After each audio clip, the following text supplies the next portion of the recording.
खूप मोठं कॉन्ट्रीब्युशन असतं या फूड हॅबिट्स. आणि अचानक फूड हॅबिट्स चेंज पण झालेल्या ऑब्झर्व होतात स्त्रियांना, नक्कीच होतं. पण हे ना स्वतःकडे खूप डोळसपणे बघणं आहे की मी कशी खाते. म्हणजे गोड खाताना तर मला असं वाटतं की ते सेरेमोनियलच करावं, म्हणजे सगळ्यांसमोर बसूनच खावं. म्हणजे मग आपल्याला माहिती असतं की मी कंट्रोल, म्हणजे मी जर त्या मूवी मधल्या त्या सीन प्रमाणे जर मी लपून खातीये आणि आय एम इटिंग सो काय हा, म्हणजे ते इतकं अगली तो सीन त्यांनी जो दाखवलाय, इट्स व्हेरी म्हणजे इंटरेस्टिंग. त्यांनी ज्या पद्धतीने दाखवलंय तसं जर माझ्याकडनं होतंय तर देर इज नक्की समथिंग रॉंग.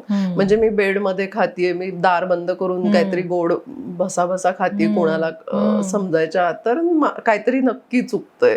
मग आपण म्हणजे गोड तर नक्कीच असं डायनिंग टेबलवर सगळ्यांबरोबर खाण्याची गोष्ट आहे. हे जर पॅटर्न ठेवला तर चुकीच्या पद्धतीनं इंडल्ज होणार नाही. आणि काहीतरी डिस्ट्रॅक्टिंग ऍक्टिव्हिटी जर मला दिसतंय की माझी अशी टेंडन्सी होती, मी फटाफट पाकिट उघडते जर स्ट्रेस नंतर, तर मग तो माझा पॅटर्न होत चालला हे कळल्यावरती you have to distract yourself with some other activity. खरंच त्यावेळेला उपयोगी होईल. कारण स्ट्रेस इटिंग इज कधीच हेल्दी नाही होणार ना. आणि अदर दॅन आपले वेळा आपण खातोय म्हणजे काहीतरी चुकतंय हे जर लक्षात यायला लागलं तर नक्कीच त्याच्यावर काम करता येईल.